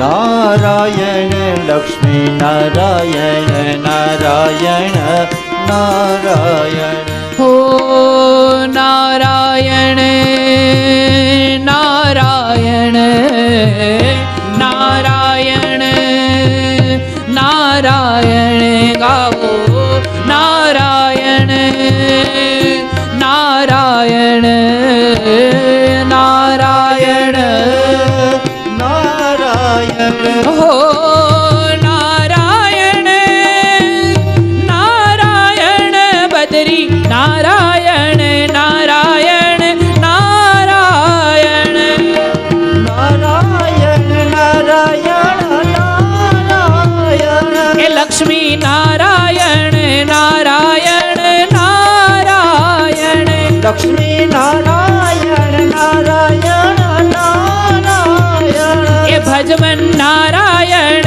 નારાયણ નારાયણ ભજમન નારાયણ નારાયણ નારાયણ એ વિષ્ણુ નારાયણ નારાયણ નારાયણ વિષ્ણુ નારાયણ નારાયણ નારાયણ નારદ તપસ્યા કરવા બેઠા અને તપસ્યા કરવા એ જ સમયે નારદને મનની, શરીરની જેટલી પણ જે કાંઈ પણ ઇન્દ્રિયો હતી એ બધી જ ઇન્દ્રિયોને કેન્દ્રિત કરી, કાબુમાં કરી અને જાણે એક સ્થાન પર કેન્દ્રિત કરી અને નારદ પોતાની તપસ્યા કરવા માટે બેઠા છે. એ સમયે નારદને પોતાના શરીરના, મનની જે કાંઈ પણ ઇન્દ્રિયો હતી એને એટલી એકાગ્રચિત કરી છે, નારદ તપસ્યામાં મગ્ન થઈ ગયા. અને તપસ્યામાં મગ્ન થયેલા નારદને જોઈ ઇન્દ્રદેવના મનની અંદર એમ થયું કે ક્યાંક ઇન્દ્રાસનનો માગી લે. કારણ કે સૌથી મોટો પેલો ઇન્દ્રાસનનો વિષય છે. ઇન્દ્રને આપણા મનુષ્ય જે કોઈ પણ ધરતી ઉપર તપસ્યા કરે છે ત્યારે સર્વપ્રથમ તપસ્યા કરતા સમયે ઇન્દ્રને મનના ઈર્ષા જાગે કે આ ક્યાંક ઇન્દ્રાસન માંગી લે તો મારું જાય. કોઈ પણ જગ્યાએ માણસોને આ બીક બહુ હોય. અરે ભાઈ, તારામાં કોઈને રસ નથી, ક્યાંક ઇન્દ્રાસન માગી લેશે જો ઇન્દ્રાસન ચાહે તો. પણ એ એકાગ્ર ચિત્ત બની અને નારદ જે તપસ્યા કરી રહ્યા હતા એ એકાગ્ર ચિત્ત બનેલા નારદની તપસ્યાને ભંગ કરવા માટે થઈને કામદેવને મોકલા. અને કામદેવ ઇન્દ્રની આજ્ઞા પ્રમાણે નારદની તપસ્યાનો ભંગ કરવા માટે આવ્યા છે. સંસાર સ્મરમ ચક્ર ચેતસા દેવનાયક. સંસારનું જે ચક્ર છે એ પ્રમાણે કામદેવ બધાયના. અને કામદેવ આવીને નારદની તપસ્યાનો ભંગ કરવા માટે જાય છે, પણ કામદેવ નારદની તપસ્યાનો ભંગ નથી કરી શકતા. કારણ નારાયણ નારાયણ લક્ષ્મી નારાયણ નારાયણ નારાયણ નારાયણ નારાયણ લક્ષ્મી નારાયણ નારાયણ. ગાવો નારાયણ નારાયણ નારાયણ. ગાવો નારાયણ નારાયણ નારાયણ. બદ્રી નારાયણ નારાયણ નારાયણ. બદ્રી નારાયણ નારાયણ નારાયણ. ભજમન નારાયણ નારાયણ નારાયણ. ભજમન નારાયણ નારાયણ નારાયણ. નારદજી જેવા તપસ્યા કરી રહ્યા હતા એ તપસ્યા કરતા સમયે નારદે પોતાના અંતઃકરણની જે શુદ્ધિઓ હતી એ શુદ્ધિઓને પ્રાપ્ત કરી. હૃદયથી શુદ્ધ થયા એટલે આકાશવાણી થઈ, અને આકાશવાણી થઈ એ સમયે નારદને શબ્દ સંભળાયો, અહમ બ્રહ્માસ્મિ. અહમ બ્રહ્માસ્મિ આમ જ્યાં શબ્દ સંભળાયો છે એટલે કે મેં બ્રહ્મ હું, હું બ્રહ્મ છું. આપણે બધાને પણ એક જ શબ્દ સંભળાવવો જોઈએ, અહમ બ્રહ્માસ્મિ. કારણ કે આપણે બધાને જ્યારે આપણા અંદરના ચિત્તની અંતઃકરણની શુદ્ધિ થાય અને પછી જે પરમાત્મા પ્રાપ્ત થાય છે એ જ અહમ બ્રહ્માસ્મિ. નહીતર તો મનમાં મેલ ભર્યા હોય ને ઈશ્વરના દરબારમાં જઈને આપણે કહીએ કે ભગવાને આજ પરચો દેખાડ્યો તો હું ગયો દીવો ચાલુ થઈ ગયો. હું મારે જેવું મંદિરમાં પગ મૂકવાનું, બાપુને કે મંદિરના પૂજારીને મંદિરની આરતી ચાલુ કરવી, મારે જેવું જાવું ને ભગવાનના માથેથી ફૂલ પડવું. પાછા મનમાં પાપ ભર્યા હોય. એમ નહીં, પેટ શુદ્ધ થઈ જાય, અંતઃકરણની શુદ્ધિઓ થઈ જાય, ને શુદ્ધ થયા પછી જે થાય એ બાદ નારાયણ નારાયણ ગાવો, નારાયણ નારાયણ નારાયણ. નારાયણ નારાયણ ગાવો, નારાયણ નારાયણ નારાયણ. ગાવો નારાયણ નારાયણ લક્ષ્મી નારાયણ નારાયણ નારાયણ.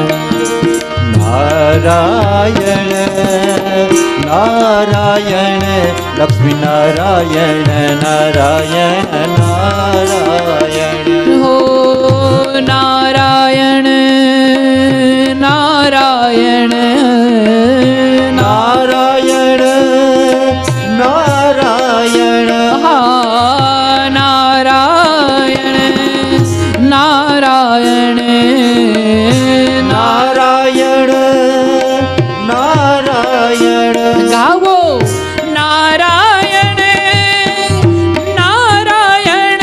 બજરી નારાયણ નારાયણ નારાયણ. બદ્રી નારાયણ નારાયણ નારાયણ. એ લક્ષ્મી નારાયણ નારાયણ નારાયણ.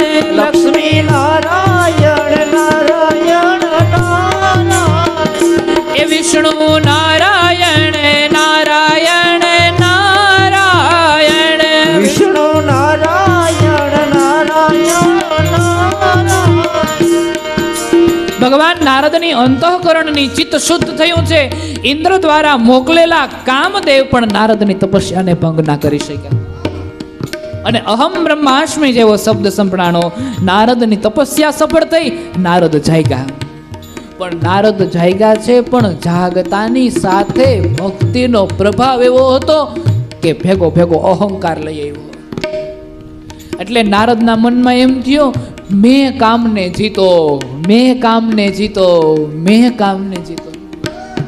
એટલે હિમાલયમાં ગયા તા તો તપસ્યા કરવા, પરમાત્માને પ્રાપ્ત પણ કર્યા, તપસ્યા પૂર્ણ પણ કરી, પણ પાછા આવ્યા ને ત્યાં ભેગું ઓલું ચોટી ગયું અહંકાર.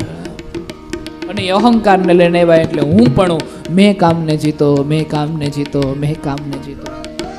આને લેતા લેતા નારદ પાછા ફેર્યા છે.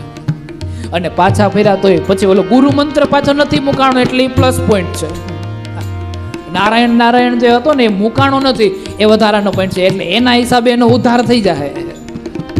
નારાયણ નારાયણ લક્ષ્મી નારાયણ નારાયણ નારાયણ નારાયણ લક્ષ્મી નારાયણ નારાયણ નારાયણ. હવે તમે નો ગાતા, આજ પરીક્ષા કરવાની છે. તમને બધાને એમ કે બાપુ ભૂલી ગયા હે એમ, હું થોડો ભૂલું? એવડું એવડું યાદ રાખું ને કે ભૂલી જાઉં. ત્યાંથી મેં કીધું તો ખબર, પાછો એક દી પરીક્ષા કરી, આજ મોકો છે. નારાયણ નારાયણ લક્ષ્મી નારાયણ નારાયણ નારાયણ. ગાવ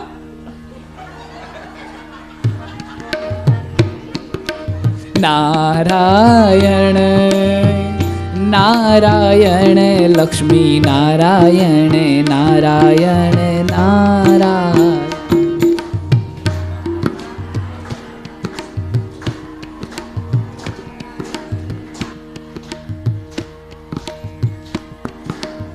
આમાં બહુ મજા નથી આવતો. યજ્ઞ કોણ સુધી અવાજ ન પૂગ્યો. બધાય ભેગું ગાવાનું, તમારે ગાવાનું ને તમારે ગાવાનું. નારાયણ નારાયણ લક્ષ્મી નારાયણ નારાયણ નારાયણ.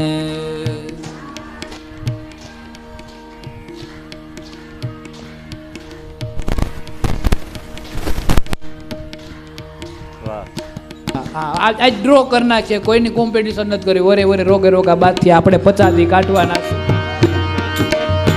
હા, નારાયણ નારાયણ લક્ષ્મી નારાયણ નારાયણ નારાયણ ગાવો. નારાયણ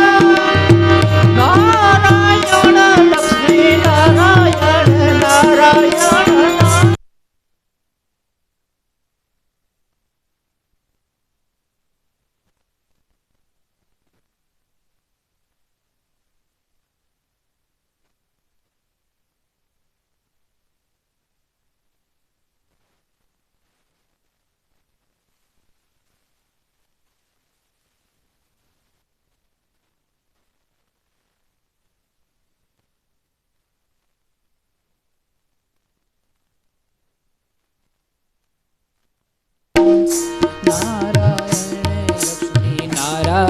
નારાયણ નારાયણ નારાયણ ગાવો. નારાયણ નારાયણ લક્ષ્મી નારાયણ નારાયણ નારાયણ.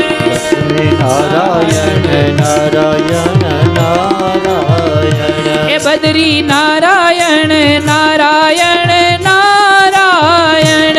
બદ્રી નારાયણ નારાયણ નારાયણ. એ લક્ષ્મી નારાયણ નારાયણ નારાયણ. લક્ષ્મી નારાયણ નારાયણ નારાયણ. એ બદરી નારાયણ નારાયણ નારાયણ. બદ્રી નારાયણ નારાયણ નારાયણ. એ લક્ષ્મી નારાયણ નારાયણ નારાયણ. લક્ષ્મી નારાયણ નારાયણ નારાયણ.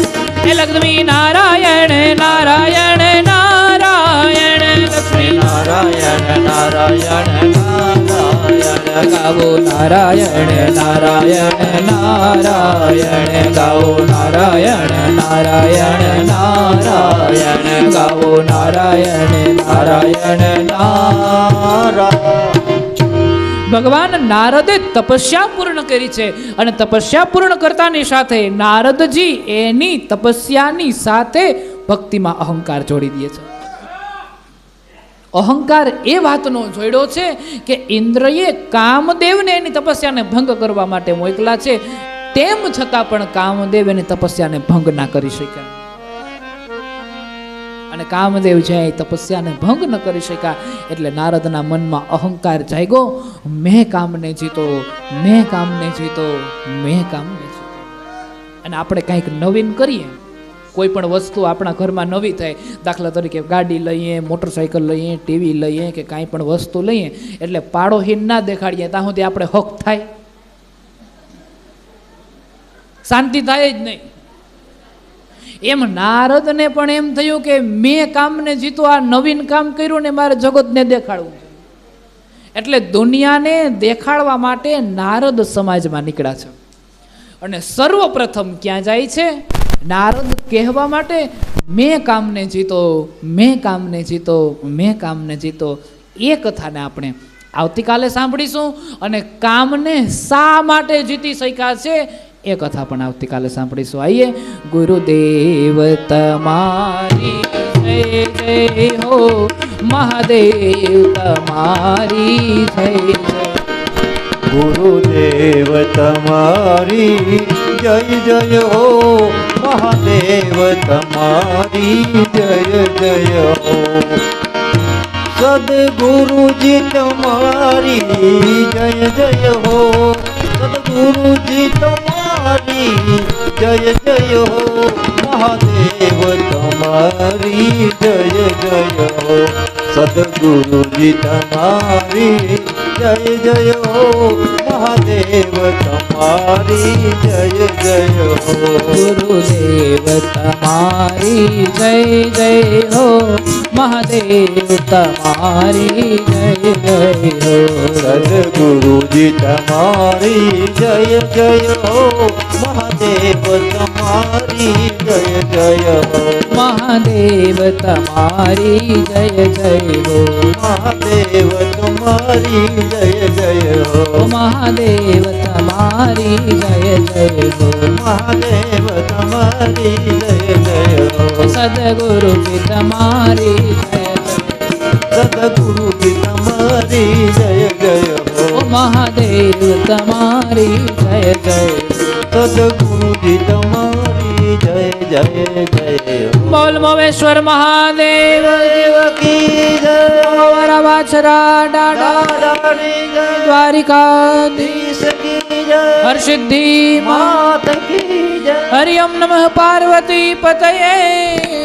હર હર મહાદેવ.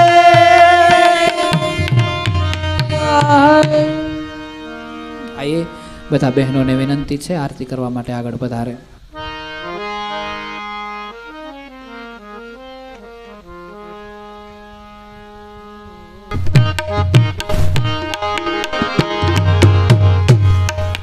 દીવડા જગમગ જગમગ થાય, જગમગ જગમગ થાય.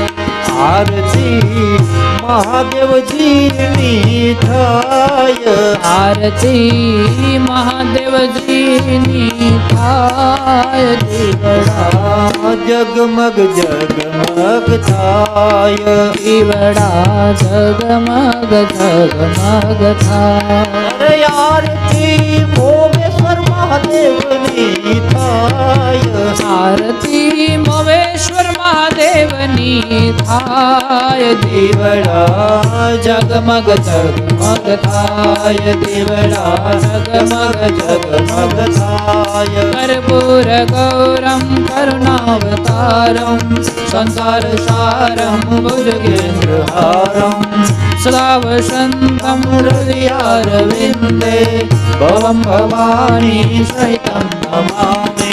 મંગલમ ભગવાન શંભુ મંગલમ ગરુડધ્વજા મંગલમ પુંડરીકાક્ષો મંગલાય તનો હરિ. મંગલમ ભગવાન વિષ્ણુ મંગલમ ગરુડધ્વજા મંગલમ પુંડરીકાક્ષ મંગલાય તનો હરિ. સર્વ મંગલ માંગલ્યે શિવે સર્વાર્થ સાધિકે શરણ્યે ત્રંબકે ગૌરી નારાયણી નમોસ્તુતે. નારાયણી નમોસ્તુતે. નારાયણી નમોસ્તુતે નારાયણી નમો બોલ મહેશ્વર મહાદેવ દેવ કી જય. હરિ ઓમ નમઃ પાર્વતી પતયે હર ગંગે હર નર્મદે હર જટા શંકરે હર હર મહાદેવ. આઈએ આજની આ કથાને આપણે વિશ્રામ આપીએ. આવતીકાલે ફરી પાછા મળીશું. આજે સૌને જય શ્રી કૃષ્ણ. કાલે વહેલા આવજો. હરિગુણ ગાવા, હરિરસ પીવા, સાથે સૌને લાવજો.